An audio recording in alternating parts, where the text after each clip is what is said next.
नमस्कार, मी प्रवीण सर तसेच माझे परम मित्र घनश्याम पाटील सर.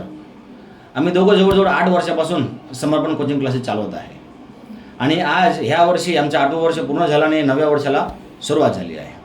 तर या 9व्या वर्षी जे वर्ष 2024 आणि 25 येणार आहे या बाबतीविषयी थोडंसं आम्ही चर्चा करणार आहोत. तर संदीप, जवळजवळ वर्ष 2023मध्ये जे विद्यार्थी शिकत होते त्यांचं रिझल्ट तर लागून गेलं.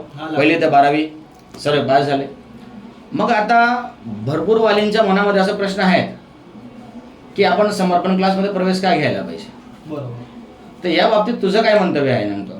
सर, माझ्या मंतव्यापेक्षा आपल्या क्लासेसमध्ये जे विद्यार्थी शिकतात त्यांचे मंतव्य माझ्यापेक्षा योग्य असेल सर्व वाली मित्रांसाठी. खरी गोष्ट आहे, कारण की जनरली कसं आहे की आता मी आहे ते मी स्वतः तारीफ करणारच आहोत, पण विद्यार्थी मित्र जे आपल्याकडे जवळजवळ 5 ते 7 म्हणजे काही विद्यार्थी असे आहेत की जे 8-8 वर्षापासून जुळलेले आहेत आणि ह्या वर्षी तर काही विद्यार्थी कल्याण कुटीर सारख्या एवढ्या लांबच्या विस्तारापासून आज आपल्यासोबत जुडले आणि जुडल्यानंतर त्यांना खूप आनंद आणि खूप मजा पण त्यांना आली. तर आपण खरी गोष्ट तुमचं म्हणणं त्याप्रमाणे आपण एक काम करू की विद्यार्थ्यांचंच काय म्हणणं आहे की त्यांना विचारून घेऊ की प्रवेश खरोखर काय घ्यायला पाहिजे.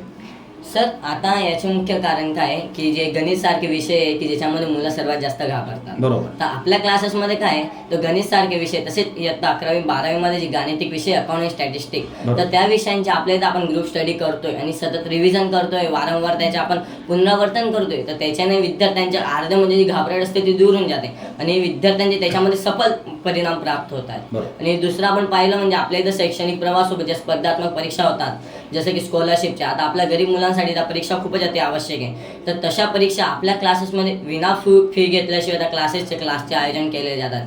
जसं की PSE झालं, SSE झालं, CET झालं, ज्ञान साधना झालं, जवाहर नवोदय झालं, या परीक्षांच्या विनामूल्य इथं क्लास घेतले जातात. आणि यात मुख्य गोष्ट अशी झाली की 2023 म्हणजे आता 2022-23 मध्ये आपल्या क्लासेसचे 16 विद्यार्थी ज्ञान साधना परीक्षेत उत्तीर्ण झाले आणि त्यांना 25,000 पर्यंतची स्कॉलरशिप प्राप्त झाली आणि एवढीच मदत आपल्या गरीब विद्यार्थ्यांना झाली. खरी गोष्ट आहे, हे एक मुख्य कारण आहे.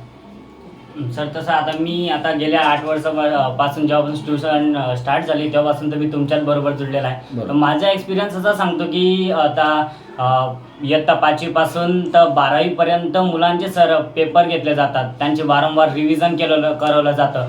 आपण वर्षाच्या शेवटीच नव्हे तर आपण काय वर्षभरात पूर्ण आठवड्यात पेपर प्रॅक्टिस करतो. तर मग मला असं वाटतं सर हे बी एक बेनिफिट असू शकतं. तसेच आपण बघितलं सर एखादं एक्स्ट्रा क्लासेस घेतो आपण, इयत्ता 9वी 10वी असेल, 11वी 12वी असेल, तर त्याच्यासाठी सर आपली क्लास सर मुलांना एक्स्ट्रा क्लासेस साठी बोलवते, त्यांना जास्तीत जास्त शिकवते सर. आणि तसंच आपल्या क्लासेसतर्फे सांस्कृतिक कार्यक्रमाचे आयोजन पण केले जातात सर, जसे गणेश उत्सव असेल, रक्षाबंधन असेल, असे अनेक कार्यक्रम आहेत की ज्याच्यामुळे मुलं सर प्रोत्साहित पण होतात. आणि यासाठी मला असं वाटतं सर की वाल्यांनी एक वेळ तरी समर्पण कोचिंग क्लासेसला भेट दिली पाहिजे.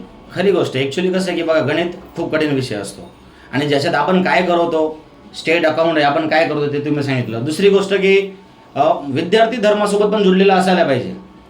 नवरात्र आहे, गणेश विसर्जन आहे आणि मुलं स्वतःहून खूप चांगल्या रीतीने त्याच्यात भाग घेतात आणि भंडारासारखं एक मोठं आयोजन करतात. विद्यार्थी आणि गलीच्या लोकांनाही त्यांच्यात ते फळ म्हणजे की प्रसाद म्हणून ते वाटत असतात. तर खरोखर या दोघं गोष्टी खूप महत्त्वाच्या आपल्यासाठी.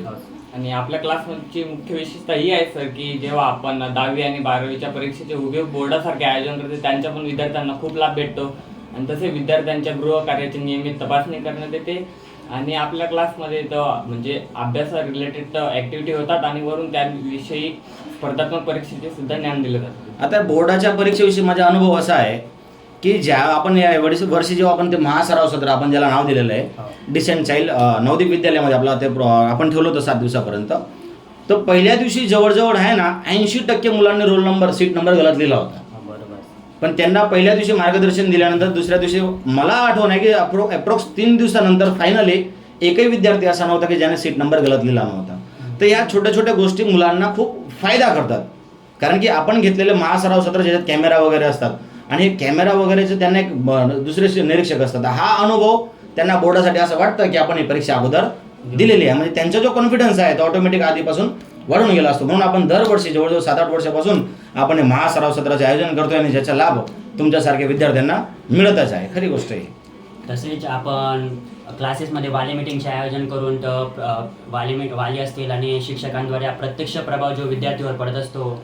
तसेच आपण क्लासेसमध्ये सुद्धा मागील काही वर्षांचे जे पेपर असतील त्यांचे सोल्युशन करू शकतो, पेपर प्रॅक्टिस, आणि आपण जे शिक्षणासोबत आपण मनोरंजन, काही खेळकूद स्पर्धा असतील त्याचे सुद्धा आपण आयोजन करू शकतो. वालीवरून मला आठवण आलं की आपला जो वाली समाज आहे ना इकडचा, जो मजूर वर्ग आहे बिचारा, त्यांना 12 तास काम केल्याशिवाय पर्याय नाही.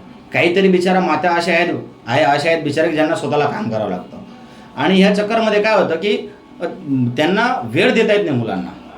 मग त्या ठिकाणी आपली जबाबदारी आहे एक शिक्षक या नात्याने की आपण त्या मुलांवरती लक्ष ठेवायला पाहिजे. म्हणून आपण काय करतो की जर 2 दिवस विद्यार्थी येत नाही तर दुसऱ्या दिवशी त्याला संध्याकाळपर्यंत आपण त्याला फोन करून देतो की तुमचा विद्यार्थी का नाही पोहोचला. याच्याने काय फायदा होतो की विद्यार्थी आपल्यापर्यंत पोहोचतो, आईला वडिलांना माहिती पडतं की माझे विद्यार्थी पोहोचत नाही आहे. त्याच्यानंतर जर तो अभ्यास करत नसेल तर आपण 1-2 दिवस बघतो ना की त्याच्या वालींना फोन करून बोलवून घेतो की तुम्ही क्लासवर भेट द्या. किंवा तो काहीतरी वेगळेच कृत्य करत असेल, खेडे पाडत असेल तर त्या बाबतीत पण आपण वालींना जाणीव करून देतो. त्यावेळेला आपल्या मनात असा डर नसतो की हा मुलगा आपला क्लास सोडून चालला जाईल का काय, त्याची आपल्याला परवा नाही. पण मग त्या गोष्टीने काय होतं की वालींना मुलांप्रत्ये जाणीव होते, म्हणून आपण हे सर्व कार्य करत असतो. तर हा एक बेनिफिट आहे वालींसाठी. तसेच आपल्या समर्पण क्लासमध्ये सर आपण एवढ्या कमी दरामध्ये शिक्षण देतोय की इतर क्लासपेक्षा ते कमी आहे. आणि तसेच इतर क्लासमध्ये जे कॉमर्सचे फक्त मुख्य विषय शिकवतात ते आपल्या क्लासमध्ये ते सर्व विषय शिकवतात. आणि तसेच तुम्ही त्याप्रमाणे सांगितलं की आपल्या क्लासमध्ये शिकणाऱ्या प्रत्येक विद्यार्थीकडे आपण लक्ष देता, ते एक बेनिफिट. आणि आपल्या क्लासमध्ये असं नाही की पैसे पाहता, विद्यार्थी सक्सेस आणि त्याचं फळ कसं काय, त्याला शिक्षणाचं फळ कसं भेटेल त्यासाठी आपण प्रयत्न करतो. आणि तसेच वालिंगपेक्षा खरंच आपण आपल्या क्लासच्या विद्यार्थ्यांवर जास्त लक्ष देतोय. फीजवरून मला आठवण आलं की फीज आजच्या तारीखमध्ये ना खूप मोठा विषय आहे.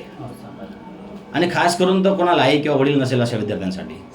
आणि तुम्ही बघितलं असेल समर्पण क्लासच्या एकही पेम्पलेटमध्ये आजपर्यंत आम्ही हे वाक्य लिहिलं नाही की ज्याची आई किंवा वडील नसतील त्याची अर्धी फी.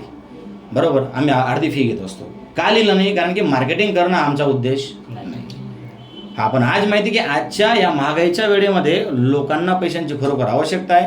आणि ज्याला आई किंवा वडील नसताना त्यांचे नातेवाईकच सांगतात की तुझे मायबाप कोणी नाही भाऊ, तू काही शिक्षण करू नको. तर अशा लोकांना मदत व्हायला पाहिजे. ह्यासाठी आपण काय करतो की त्यांची जी आपली एकूण फी असते त्या एकूण फीमधून आपण अर्धी फी त्यांना काय करतो, माफ करतो. त्यांना जे बी मटेरियल्स आहे, जे बी जसं बी आहे ते सर्व आपण प्रोव्हाइड करतो, पण फी आपण त्यांच्याकडून अर्धी घेत असतो.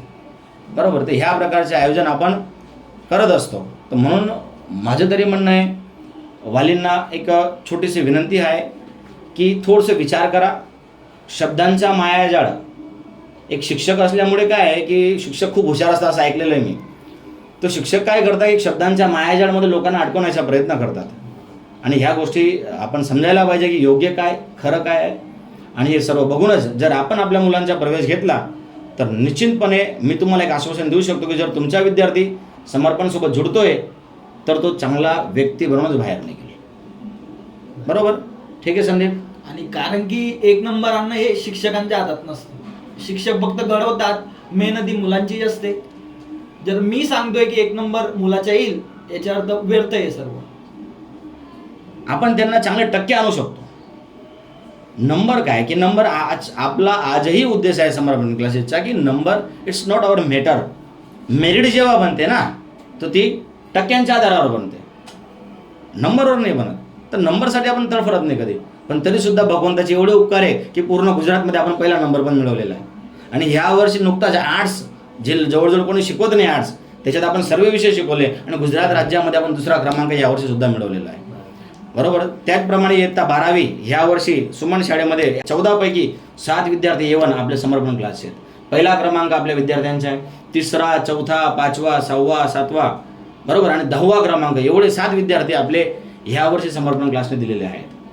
याच्यात लगभग एखादा नंबर नसेल 6वा 7वा, पण एकूण 7 विद्यार्थी मला एवढं फायनल आहे. तसेच 10वी सारख्या वर्गामध्ये पण मुलांना अनुभव नसतो.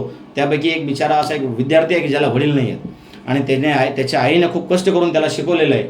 आणि असा एक भोटू सोनवणे नावाचा विद्यार्थी आज त्याने 92% मिळवून त्याने आज A1 ग्रेड मिळवला. खूप आमच्यासाठी आनंदाची गोष्ट होती. ठीक आहे. धन्यवाद.